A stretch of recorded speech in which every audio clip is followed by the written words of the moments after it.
Chers amis téléspectateurs de TVL, bonjour et bienvenue dans Passé Présent, votre émission historique présentée en partenariat avec la revue d'histoire européenne. Longtemps assimilée à une approche événementielle et superficielle, l'histoire de la guerre fait depuis une dizaine d'années un retour en force. Il s'agit de réconcilier l'histoire-événement et l'histoire longue, l'une n'allant pas sans l'autre.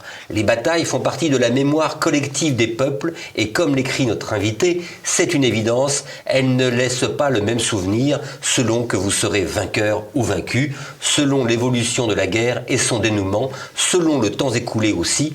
Telle ou telle bataille prendra une résonance particulière à chacun.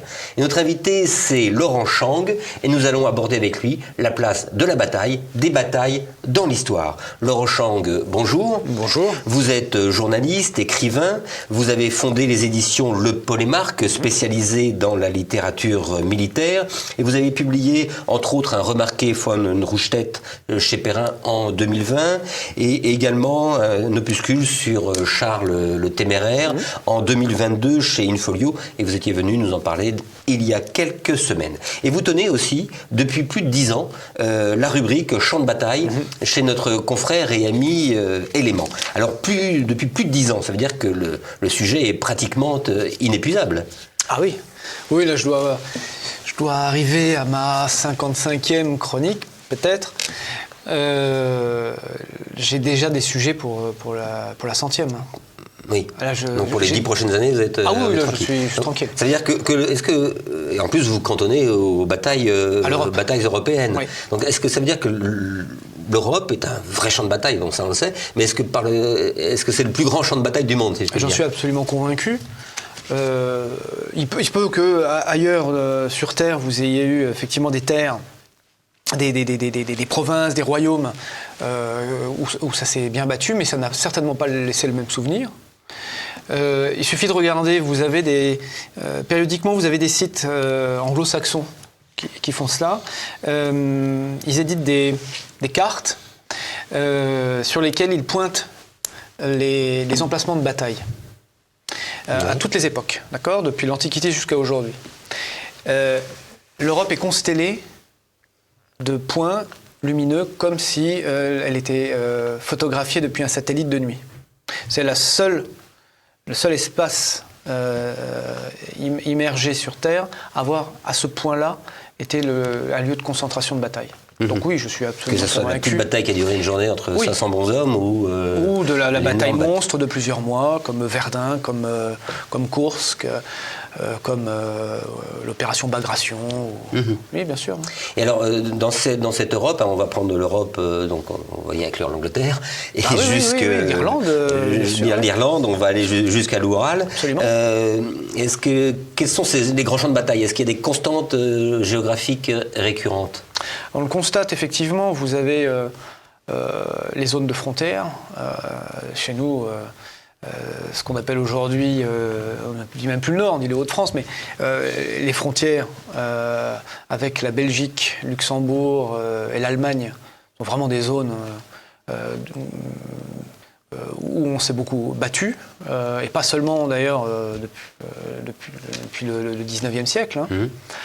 Vous avez également ce que moi j'appelle le triangle tchèque, en fait, autour de la Tchéquie, la Tchécoslovaquie, l'ex-Tchécoslovaquie. Vous avez aussi une vraie concentration de batailles, dont des batailles importantes. En gros, si vous voulez, le long du Rhin et le long du Danube, qui forment un angle droit. Vous avez beaucoup de batailles. Si vous voulez, les batailles, vous les retrouvez essentiellement dans des régions où un intérêt économique se présente, ou vous les trouvez dans les couloirs naturels de passage. Comme par exemple, moi qui suis lorrain, il va de soi que la Lorraine, de par sa configuration géographique et par la situation de l'Allemagne vis-à-vis de la France, c'est le point de passage le plus simple, le plus direct vers Paris. Donc là, évidemment, si une bataille doit y avoir lieu, autant qu'elle soit le plus près de la frontière possible, et donc c'est chez nous qu'elles ont eu lieu. Alors, j'imagine aussi qu'il y a Maginot se situe bien. Il y a aussi des configurations géographiques qui se prêtent plus à la bataille, les grandes plaines par exemple, bien sûr, de la France, de l'Europe. Absolument, les grandes plaines sont D'ailleurs, c'était bien là, ça rejoint la fameuse théorie du modèle occidental de la guerre développée par Hanson, qui est que les Européens sont ceux qui ont conçu, théorisé et mis en application la bataille rangée sur un espace. Donc il y a un modèle occidental de la guerre. C'est ce qu'il prétendait, effectivement, ce qu'il prétend, mais d'ailleurs sa théorie est tout à fait intéressante. Déjà de la Grèce antique. Oui, absolument, c'est ça. Qui remonterait à la Grèce antique, qui pour des raisons diverses imposait, en particulier le fait qu'un soldat était un citoyen, donc il n'avait pas le temps de se consacrer à la guerre toute l'année. Donc il fallait délimiter des périodes, et des périodes, si possible, hors des saisons agricoles. Et là, on pouvait faire la guerre, et si possible dans des endroits pratiques pour pouvoir se combattre rapidement et sans dévastation, qui plus est, des terres agricoles. Alors, on parlait je disais en préambule que justement l'histoire de ces batailles était assez négligée. Et il y a un terme qu'on retrouve qui est le terme d'histoire-bataille. Qui fut même un temps assez péjoratif, mais prisé par l'école de la nouvelle histoire. Ouais. Qu'est-ce que c'est que l'histoire-bataille? Est-ce que c'est l'histoire des batailles ou est-ce que c'est l'histoire d'une bataille? Justement, c'est-à-dire que c'est un terme ou un concept qui est évolutif. Ce à quoi s'en prenaient les tenants de la nouvelle histoire, c'était que la bataille racontait... depuis le moment où elle se déclenche jusqu'au moment où elle se termine et le décompte des morts, ça n'avait aucun intérêt. Donc ça, c'était une histoire effectivement des batailles. On peut concevoir que, à part d'un point de vue anecdotique, ça ne raconte pas grand-chose sur l'époque où elle se situe. Mais l'histoire bataille, c'est au contraire une manière d'aborder la bataille dans son temps.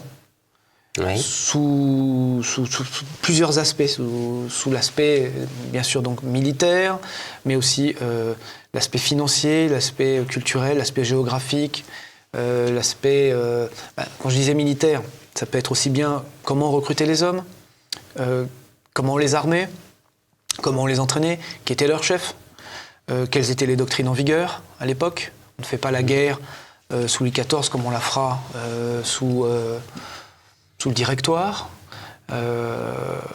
Donc la guerre, la bataille explique aussi. La bataille est expliquée par son époque, oui, mais elle explique aussi son époque. Donc de ce point de vue-là, elle est un élément très intéressant, je pense, de compréhension de son temps. Donc une bataille, est-ce que ça raconte quelque chose? Alors la bataille, elle raconte déjà... quelque chose au regard de l'histoire longue. Ah bah, oui, bien sûr, parce que regardez par exemple... les exemples qu'il y a, c'est qu'il y en a tellement. Une bataille, c'est la confrontation, basiquement, on va dire, c'est la confrontation entre deux chefs de guerre et deux troupes. Mais ce qui... vous allez, à travers simplement ces deux personnages, vous allez avoir deux conceptions différentes qui vont s'opposer. On va pouvoir étudier comment ces personnages se sont développés, comment ils en sont arrivés à devenir ce qu'ils étaient. Et comment ils ont conçu leur approche de la bataille. En dessous d'eux, vous avez les troupes. On va voir comment ces troupes se sont comportées et pourquoi elles se sont comportées comme elles l'ont fait. Par exemple, on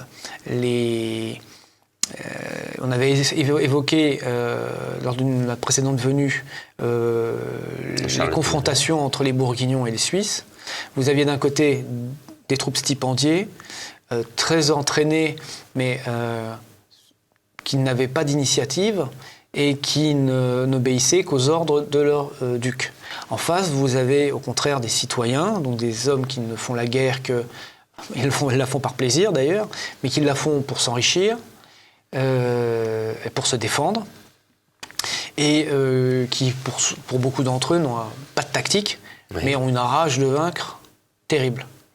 Et vous avez là le choc de deux conceptions complètement différentes de la guerre, et on a vu que ce sont les Suisses qui l'ont emporté face aux Bourguignons, qui avaient des mérites, mais qui ont été totalement dépassés par la furie des combattants d'en face. Mais d'ailleurs, on voit que les Suisses fonctionnaient à peu près de la même façon que les hoplites grecs. Oui, mais on retrouve aussi des constantes d'ailleurs dans l'histoire. Vous avez une époque où c'est la cavalerie qui va dominer et une époque où c'est au contraire l'infanterie. Et puis après, il y a l'évolution aussi de l'armement qui va être déterminant. Mais les Suisses, effectivement, les carrés suisses, comme plus tard les tertios espagnols, réhabilitent effectivement le carré romain qui lui-même hérite, tout en l'améliorant, la phalange macédonienne, qui elle-même est une adaptation, une amélioration du carré hoplitique des cités-États grecques. Ouais. Alors, pour revenir à l'étude... Il y a des constantes, si vous voulez. Des constantes. Pour revenir à l'étude de la bataille, on se dit finalement ce qui est intéressant, c'est ce qui s'est passé avant la bataille et après la bataille. En quoi c'est intéressant de savoir que machin est arrivé par l'aile droite, par l'aile gauche? Qu'est-ce que ça nous... Ça intéresse les historiens militaires. On est bien d'accord. Ça intéresse les militaires eux-mêmes, ça intéresse les historiens militaires. Le domaine de la tactique est beaucoup plus restreint que le domaine de la stratégie.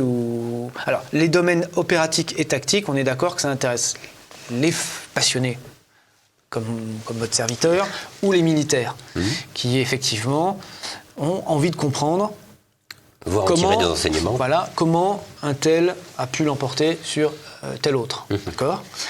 Quels sont les stratagèmes qu'il a employés ? Est-ce qu'on peut en tirer des leçons ? Est-ce qu'on retrouve dans d'autres batailles un comportement similaire ? Là, on est d'accord, on est plutôt... on est chez les fanamili, si vous voulez. Ce qui n'est absolument pas péjoratif chez moi. Maintenant, effectivement, si on veut élargir le spectre, la stratégie intéresse beaucoup plus de monde déjà. Parce que la stratégie, c'est la manière de conduire la guerre. Et ça met en jeu ce que ne montre pas du tout, par exemple, le Napoléon de Ridley Scott. Je ne veux pas y aller moi aussi de mon accusation. Beaucoup sur cette chaîne l'ont fait avant moi, il n'y a pas besoin que j'intervienne dessus. Je ne l'ai pas vu et je ne fais pas d'émission dessus. Bon. Mais Christopher Land s'est exprimé à ce sujet. Oui, tout à fait. Mais la stratégie,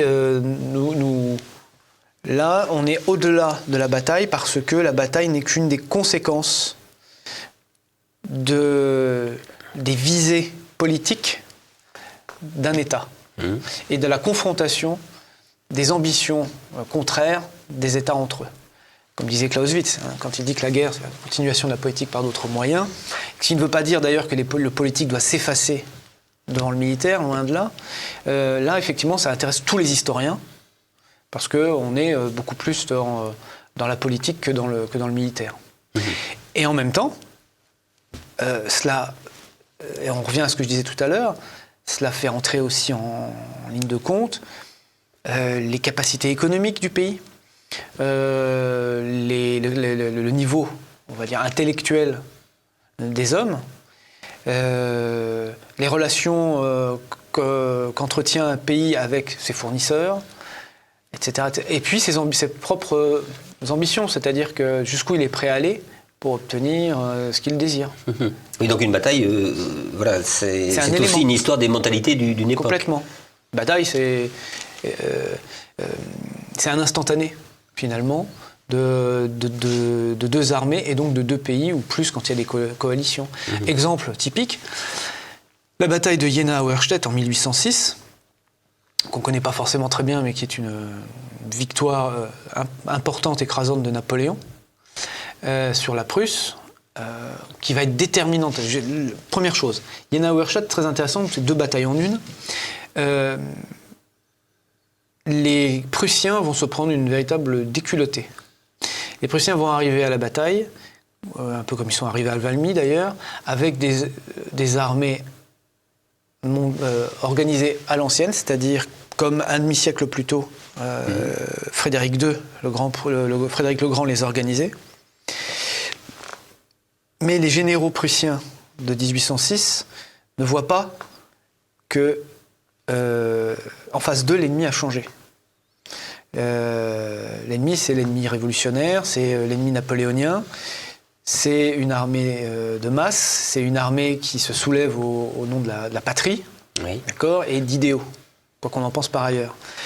L'armée prussienne, elle, c'est une armée qui est engoncée dans des principes vieux d'un siècle ou un demi-siècle, et dont les généraux sont tellement sûrs que c'est la recette infaillible qu'ils se disent, il suffit qu'on applique à ce freluquet de Napoléon les méthodes qui ont fonctionné avec notre grand Frédéric, et on va régler. Les Prussiens se rétament complètement, et la Prusse est envahie par Napoléon.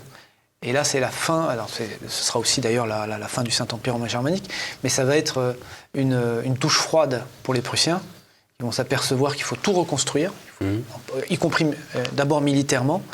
Et c'est là que vont émerger des Gneisenau, des Scharnhorst, des Clausewitz et toute une pléiade de penseurs militaires prussiens qui vont aboutir à ce qu'on a appelé ensuite l'école militaire prussienne et à la rédaction de la guerre. Et en 1812, le redressement de la Prusse, d'abord avec des Allemands qui combattent, des Prussiens qui combattent avec les Russes, et ensuite le roi de Prusse qui se retourne contre Napoléon. Donc vous voyez, ça va beaucoup plus loin que simplement des hommes qui se tirent dessus. Bien sûr. Alors d'ailleurs, est-ce que c'est difficile d'étudier une bataille? Parce que alors on a le plan de bataille prévu à l'avance par les généraux, mais une bataille, c'est le règne du chaos, de l'entropie, rien ne se passe jamais comme prévu dans une bataille. C'est d'autant plus difficile que souvent, on n'a pas réellement les plans. Oui. Il y a là... j'ai un exemple qui me vient comme ça. Jules César raconte Alésia. Il le raconte a posteriori. Et on n'a pas de document écrit par Jules César au moment où il est devant Alésia, dans lequel il explique ce qu'il va faire.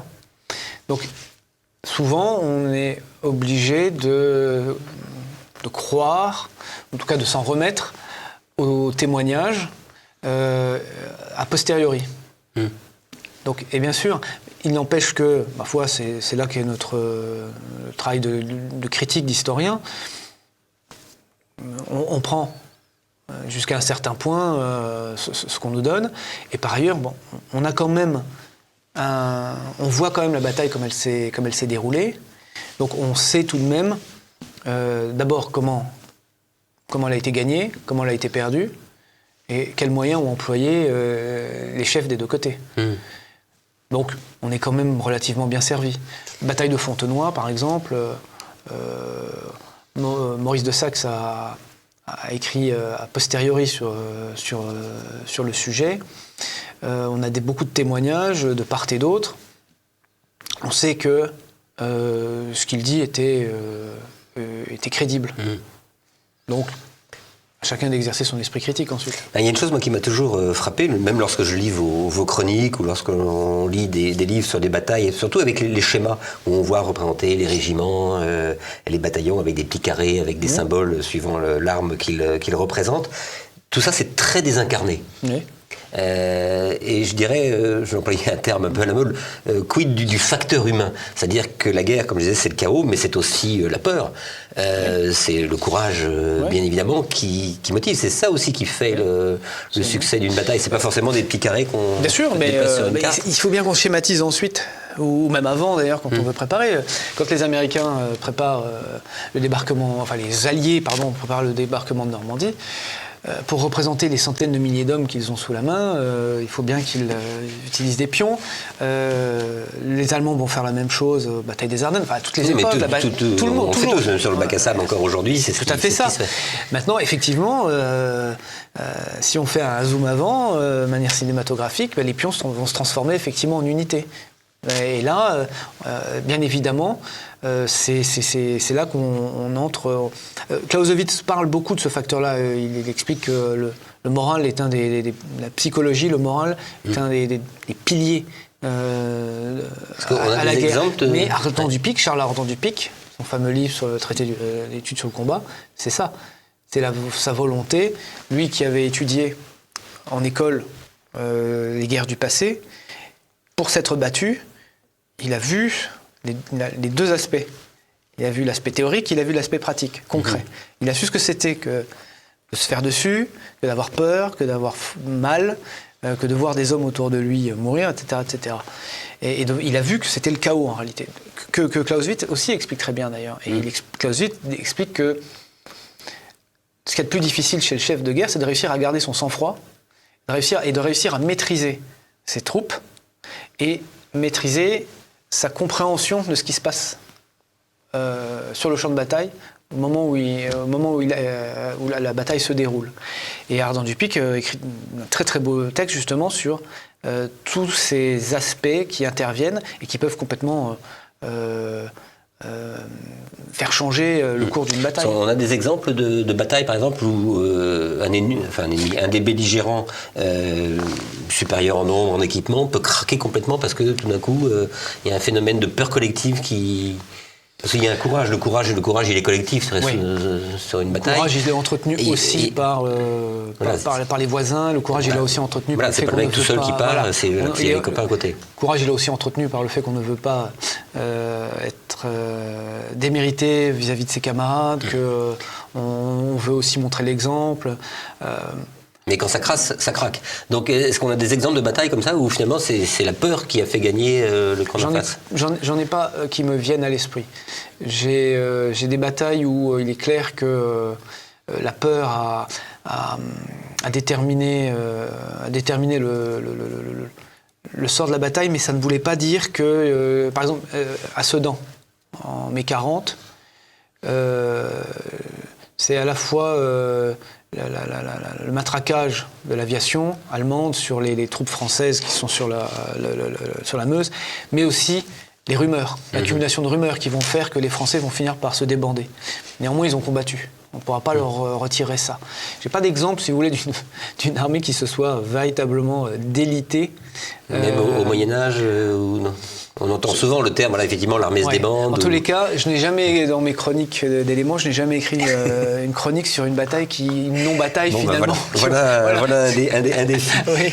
Alors, la bataille, ça peut être aussi, souvent d'ailleurs, un événement matrice qui va provoquer un bouleversement, changer le cours de l'histoire. Pour vous, quelles sont les plus importantes? Celles qui ont vraiment fait basculer. C'est relatif, quand même. C'est relatif parce que la bataille décisive, celle qui change tout, d'abord, au fil du temps, on s'aperçoit et de la modernisation des armées et de l'amplification, d'accord, des armées, ces batailles décisives deviennent de plus en plus rares. Oui. Il n'y a plus de bataille décisive. Avant la petite bataille décisive, c'était un peu finalement comme un grand ring de boxe. Voilà, la bataille décisive, voilà, c'est exactement ça. Quand la guerre était un duel entre des petites armées, une bataille pouvait être décisive. Mais vous voyez par exemple que les grosses défaites des Français pendant la guerre de 100 ans, Poitiers, Crécy, Azincourt, sont d'énormes dégelés, mais ce ne sont pas des batailles pour autant décisives. Parce que finalement, après, il y aura Patay, etc., etc. Donc c'est des batailles qui marquent leur temps, c'est des batailles qui vont... parce qu'aussi les Anglais ne sont pas en mesure, après, de les exploiter. Une bataille n'est décisive qu'à partir du moment où elle est exploitable. Oui. Pendant la Première Guerre mondiale, pendant la Deuxième Guerre mondiale, est-ce qu'on a vraiment des batailles décisives? Ludendorff disait le 8 août 1918 que c'était pour lui la fin, quand effectivement le front a craqué face à l'offensive. Mais cette bataille n'a pas été décisive parce que finalement les Alliés se sont arrêtés avant d'entrer en Allemagne, comme le souhaitait Foch. Foch souhaitait une nouvelle offensive en novembre 1918 pour rentrer en Allemagne, ce qui aurait tout changé. Là, elle aurait été décisive, la bataille. On ne peut pas dire que ça a été le cas. Nancy, c'est une bataille aussi en 1477. Charles le Téméraire. Nancy, c'est une bataille qui est décisive parce que parce que Charles le Téméraire y trouve la mort. Mais là, on entre dans l'Uchronie. Qu'est-ce que aurait-il pu se relever? Comment aurait-il fait ensuite si ça avait été une énième défaite? Donc, bataille décisive. Je pense que bataille décisive, en tout cas, effectivement, à l'époque moderne, même à partir déjà de la Renaissance, il y en a très peu. Marignan ne va pas empêcher Pavie. Les batailles napoléoniennes ne vont pas empêcher Napoléon d'échouer à la fin. Oui, mais alors, Waterloo est une bataille décisive. On peut dire que Waterloo est effectivement une bataille décisive. Est-ce que même Stalingrad est une bataille décisive? Alors, Stalingrad est une bataille décisive, certainement en ce que là, les Alliés comprennent qu'ils ont repris le dessus. Et que là, vous avez une armée allemande complète qui a été éliminée, qui a été anéantie. Ce qui n'avait encore pas été le cas, et que là, les Alliés comprennent qu'il les Soviétiques ne reculeront plus désormais. Et que la guerre a pris un nouveau tournant. Donc oui, on peut dire que c'est une bataille décisive. Tout dépend de ce que vous entendez aussi par le mot décision. Mais non, mais qui change vraiment, c'est-à-dire qu'en gros, si la bataille n'avait pas eu lieu, les choses auraient continué. On peut dire que Waterloo, dans ces cas-là, effectivement, met un terme au retour de Napoléon, effectivement. Vous avez raison. Alors après, il y a des batailles qui sont j'allais dire des méga batailles à l'intérieur des petites batailles. Je prends l'exemple de la bataille de Normandie, par exemple.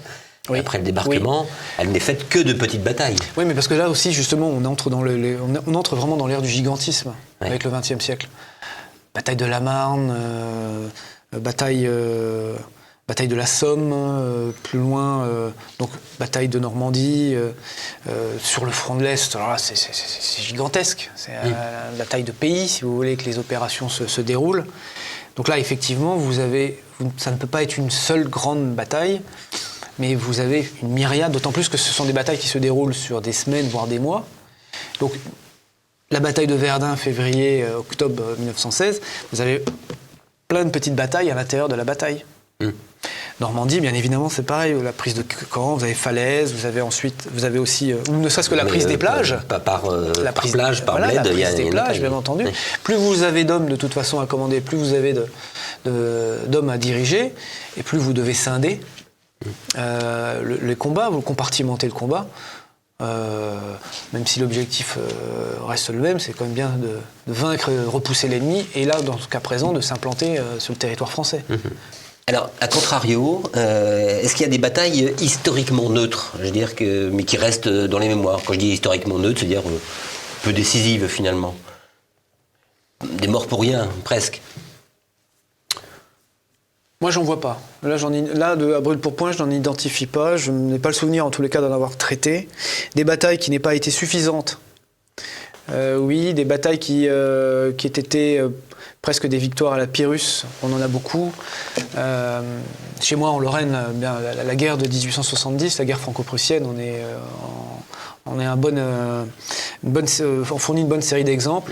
Ce sont des victoires prussiennes-allemandes, prusso-allemandes, mais qui parfois ont coûté presque plus cher aux assaillants, enfin aux vainqueurs qu'aux vaincus. Mais là, à l'arrivée, vous avez quand même Metz qui est assiégée, vous avez quand même l'empereur qui se rend à Sedan, puis après vous avez la deuxième partie de la guerre qui va se passer dans l'Ouest, mais où en fait la République, les Prussiens ne s'en inquiéteront pas outre mesure. Donc non, neutre au point que, si vous voulez, tout le monde se soit bien écharpé et que ça n'ait rien donné. J'en ai pas qui me viennent à l'esprit comme ça. Alors, je disais en préambule, les batailles sont très peu enseignées, mais est-ce que c'est pas une façon, finalement, ça serait pas la bonne façon, une façon vivante d'intéresser les jeunes et de nous faire rentrer dans l'histoire, l'étude de la bataille? Moi je crois vraiment, sincèrement. Si je prends mon propre cas, vous m'excuserez, mais moi je me souviens, ce qui a fait que je me suis passionné pour ça, c'est que au collège, une fois, il a fallu que j'aille au tableau parce que la professeure de français m'a demandé de lire ma rédaction devant la classe, et j'y parlais de la bataille de Verdun, puisque j'y avais habité quelques années auparavant. Et pour moi, ça a été le déclic d'ailleurs. C'est là que je me suis dit, tiens, peut-être que j'ai quelque chose du côté de l'écriture. Donc oui, je suis absolument persuadé. Personne ne raconte mieux une bataille qu'un écrivain, finalement. Si, vous avez bien sûr des historiens qui ont magnifiquement raconté les batailles, ça c'est sûr. Vous avez John Keegan, vous avez Georges Duby, qui ont vraiment magnifiquement raconté les batailles. Mais dans l'ensemble, ce sont quand même les écrivains qui raconte le mieux. Patrick Rambaud raconte magnifiquement, justement, dans la bataille bataille de, je ne sais plus laquelle c'est d'ailleurs. C'est pas Friedland, je crois, oui, c'est ça, Hello ou Friedland. Non, Friedland, vous avez raison. Michel Bernard raconte magnifiquement aussi la campagne de 1812 et la campagne de 1814, pour rester dans le napoléonien. La bataille, c'est quelque chose de vivant. C'est quelque chose qui, effectivement, fait entrer en jeu donc des intérêts froids, des intérêts économiques, des intérêts financiers, ça. Mais aussi, là c'est ce que vous disiez tout à l'heure, c'est la confrontation d'hommes. Donc on est c'est le commerce le plus extrême qui soit, à savoir où je reçois la mort, où je la donne. Donc raconter une bataille, c'est aussi effectivement, on rejoint les grands textes. Qu'est-ce que finalement, c'est quoi l'Iliade si c'était une bataille développée sur 300 pages, jusqu'à d'ailleurs plus soif, quoi. C'est exactement ça. Donc, et on continue de lire aujourd'hui l'Iliade, on lit peut-être plus l'Odyssée, je ne sais pas. Mais c'est bien l'histoire d'une grande bataille. Donc oui, je pense effectivement que ça peut être un moyen de faire venir les jeunes vers l'histoire, condition qu'aussi on leur montre, après, faut pas s'arrêter. Non, il faut montrer effectivement ce qui s'est passé avant. Et alors, pour vous, quel est le meilleur moyen aussi de rentrer dans la bataille? Est-ce que c'est les musées, ce sont les champs de bataille les monuments commémoratifs? Alors moi, c'est les cimetières, moi, c'est les reconstitutions historiques? Bon, moi, les reconstitutions historiques, je suis vraiment pas vraiment. C'est vrai que parfois c'est surprenant. Oui, c'est-à-dire que ce sont des gens qui ont beaucoup de mérite, mais qui souvent, vraiment, parce que en plus j'en ai rencontré, mais qui ont souvent dépassé l'âge limite autorisé par le port de l'uniforme. Donc peu importe. C'est exactement comme des simulations, c'est comme des films. En fait, on se donne l'impression de revivre, mais bien sûr qu'on ne revit pas. Vous pouvez vous promener en uniforme dans une tranchée de Verdun, tant que vous n'entendrez pas siffler les balles, tant que vous n'aurez pas les un côté un peu indécent même. Voilà, tant que vous n'aurez pas les. Maintenant, quand c'est de la reconstitution, quand c'est fait avec la volonté de commémorer, de rendre hommage, non, on ne peut pas dire que ce soit indécent. Par contre, jouer à la guéguerre. Là, oui. En plus, au vu de ce qui se passe en ce moment. J'avais rencontré une fois des gens qui jouaient au paintball à Verdun. Le soft air, oui. Là, c'était c'est l'indécence. Oui. Là, on est complètement dans l'indécence. Oui. Donc moi, non, la reconstitution ne m'intéresse pas plus que ça. Par contre, bien sûr, oui, ça. Et d'ailleurs, c'est la base de ma chronique dans Éléments. C'est d'abord, on va sur place. D'abord, on fait. Chaque article est une forme de rétex. C'est d'abord, on voit le champ de bataille, le musée, le cas échéant, les cimetières. Et on y va avec les livres, les cartes, et puis après au retour, on grossit encore d'autres lectures qu'on peut faire dans les bibliothèques ou dans les archives militaires. Et puis après, un article vient. Donc oui, je pense qu'il faut aller sur place, si on peut. D'ailleurs, on s'aperçoit qu'il y a des lieux qui ont très peu changé finalement, parfois. Ah oui. Il y a toujours le même petit bois, les mêmes champs, les mêmes routes. Ah oui, oui. Voilà, la Montagne Blanche, par exemple, qui est la première grande bataille de la guerre de 30 ans, qui est à côté de Prague. C'est toujours là. Vous avez toujours effectivement la même plaine, avec la même colline. Rien n'a bougé. Chez moi, en Lorraine... le site de Verdun, c'est une nécropole nationale, donc évidemment, ça ne bouge pas. Mais les champs de bataille de Rezonville, Gravelotte, Saint-Privat, Mars-la-Tour, pareil, ce sont toujours des champs. Effectivement, ça n'a pas bougé. Turkheim, en Alsace, ce sont toujours les mêmes vignes, etc., etc. Je peux les multiplier à l'infini. C'est assez rare, finalement, que... En tous les cas, depuis moi que je tiens cette chronique, il est assez rare que j'ai été déçu en trouvant... autre exemple très intéressant, Wagram. Parce que Wagram, là, vous êtes déjà dans un champ de bataille où les généraux n'embrassent plus la totalité du champ de bataille. C'est tellement vaste, c'est 1809, c'est tellement vaste qu'il faut des estafettes pour leur indiquer... Et puis, bien sûr, des binoculaires, enfin des longues vues pour qu'ils puissent embrasser la totalité du champ de bataille. C'est pratiquement resté identique. C'est resté des terres agricoles. Non, c'est vraiment rare que je sois déçu en tombant sur une zone industrielle et commerciale ou sur des lotissements. Ça m'est arrivé, hein, mais là, j'en ai pas... ça arrive ne serait-ce que pour la bataille de Nancy. Oui, voilà. Merci de venir à mon secours. Parce qu'effectivement, là, bataille de Nancy, aujourd'hui, tout est effectivement recouvert par des lotissements. Des lotissements ou des quartiers d'habitation. Ouais. Alors, nous allons conclure cette émission avec une question. Avez-vous une bataille préférée? Alors, il faut m'expliquer pourquoi, également. Vous citiez la bataille de Nancy, je dois bien avouer que... d'ailleurs, j'en ferai un livre tout tard. Bataille de Nancy, c'est vraiment une bataille que j'aime beaucoup. Pourquoi? Parce que d'abord, j'habite à Nancy. Et j'ai qu'à sortir de chez moi et en moins de 10 minutes, je suis sur ce qui fut le champ de bataille. Oui. Donc vous avez un peu de j'ai mal à vous le l'impression. représenter, quand même. Ah oui, ça par contre, évidemment, il faut faire un effort. Hein. Ça, je suis d'accord avec vous. Mais je suis parmi mes héros, quoi. René II, Charles le Téméraire. Donc cette bataille-là m'intéresse beaucoup. Et sinon, je dirais la bataille de Gravelotte-Saint-Privat ou la bataille de Verdun. En fait, c'est très subjectif parce que ce sont des sites des lieux où j'ai habité. Moi, si je suis venu à ce sujet, c'est parce que durant toute mon enfance, au gré des déménagements de mon père, je me suis retrouvé, nous nous sommes retrouvés sur des champs de bataille, à jouxter des cimetières militaires. Et donc, dès l'âge de 6 ans, 7 ans, au lieu d'aller jouer au foot, moi, je suis allé me promener, j'ai ramassé un éclat d'obus par-ci, un bouton de cuivre par-là. C'est comme ça que c'est né. Donc je dirais Verdun, certainement, Gravelotte, Saint-Privat, puisqu'en France, on sépare souvent les deux. En Allemagne, ils ont raison, c'est la même bataille, parce que la bataille de Gravelotte, Saint-Privat, ça commence à Gravelotte, ça se détermine à Saint-Privat. Et puis sinon, la bataille de Nancy. Donc 3 époques complètement différentes, mais je dirais que ce sont mes préférées et elles sont chez moi. Bien. Alors Rochang, merci. Donc je renvoie nos téléspectateurs à vos chroniques dans Éléments tous les 2 mois. Oui. Et puis au livre, toujours des ouvrages en prévision. Alors j'ai un nouveau général allemand là, qui est sur le feu. Alors, sur Superstition, je ne vais pas dire lequel. D'accord. Voilà. Comme je vous disais, je travaille véritablement à une bataille de Nancy et à la Nouvelle Librairie, nous réfléchissons à... Il y a un recueil de nouvelles d'histoire militaire qui va paraître et nous réfléchissons à la publication d'un premier volume des 50 premières chroniques d'un volume. Je voulais aller jusqu'à 100, mais ça ferait un trop gros tome. Trop gros pavé. Donc ils m'ont dit peut-être, voilà, mais à déterminer encore la date, c'est pas prévu.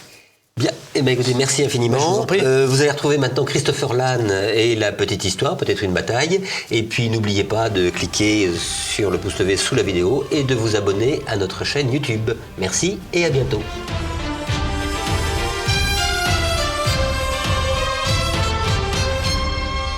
Je vais vous parler aujourd'hui d'une bataille importante qui a été très importante, capitale dans l'histoire de l'Europe, dans l'histoire de la chrétienté. Il s'agit d'une grosse, une bien grosse bataille navale, la bataille de Lépante, qui a opposé la flotte de la Sainte Alliance à celle de l'Empire ottoman, à l'époque où l'Europe se défendait encore. Mais bon, voilà, ça c'est autre chose. C'est parti!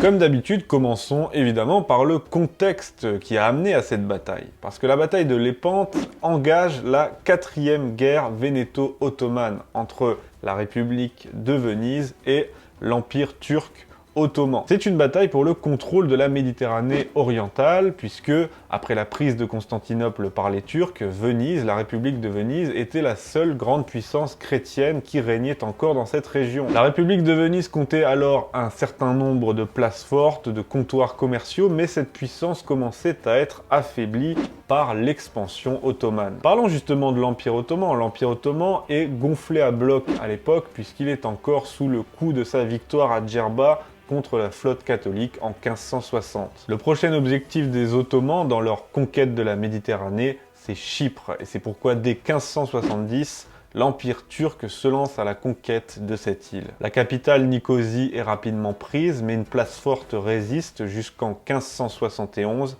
Famagouste. Et après négociation de la reddition de la ville, les troupes vénitiennes qui étaient en garnison à l'intérieur vont être lâchement massacrées par les Turcs, et c'est là notre point de départ de la formation de la Sainte Ligue. La Sainte Ligue est formée l'année même, en 1571, et son but officiel est de lutter contre la menace turque et contre l'expansion ottomane. Elle est le fruit des négociations diplomatiques menées par le pape Saint Pie V, qui regroupe les États pontificaux, les États de Habsbourg d'Espagne, de Naples, de Sicile, les cités-États de Gênes et de Venise, le duché de Savoie et les chevaliers de Saint-Jean de Jérusalem, souverains de Malte. La France ne participe pas à cette bataille pour au moins 3 raisons. La première, c'est qu'elle sort tout juste d'une guerre civile entre catholiques et protestants, donc il y a d'autres priorités. La seconde, c'est que la flotte française en Méditerranée est quasiment inexistante. Et la troisième, c'est que la France mène depuis François Ier une politique anti-Habsbourg qui a vu d'ailleurs François Ier s'allier avec le Grand Turc, si vous vous rappelez de l'épisode de la petite histoire sur le sujet. La Sainte Ligue va donc se mettre en place et se former dans le but de détruire la flotte ottomane en Méditerranée. La flotte catholique rencontre la flotte ottomane aux environs de Lépante. Elle est commandée par Don Juan d'Espagne, quant à la flotte ottomane est commandée par Ali Pacha. Concernant les forces en présence, eh bien les Turcs ont la supériorité numérique, 230 galères environ et environ 120 navires légers, et la Ligue catholique compte 208 galères et 6 galéas. On va y revenir. Parce qu'avant de vous parler de la bataille, j'aimerais vous parler des galères et de comment se déroulait ce genre de bataille. Pour dire un mot des flottes de l'époque, eh bien ce qui est intéressant, c'est qu'elles n'avaient pas beaucoup changé par rapport à l'Antiquité, et d'ailleurs la bataille de Lépante peut être mise en parallèle avec la bataille de Salamine qui avait été menée en 480 avant Jésus-Christ. Les embarcations dont on se sert sont des galères, donc des navires à rames, c'est beaucoup plus manœuvrable qu'avec les voiles, et elles sont similaires à celles dont les Grecs et les Perses se sont servis pour s'affronter à Salamine. L'abordage reste le moyen de combat principal, et comme dans l'Antiquité, on combat en ligne, une aile flanquant la côte. Le but est de briser le centre de l'adversaire pour envelopper son aile côté large. Pour dire un mot des galères, eh bien à la fin du XVIe siècle, elles mesurent environ 47 mètres de long sur 6 de large, c'est une moyenne.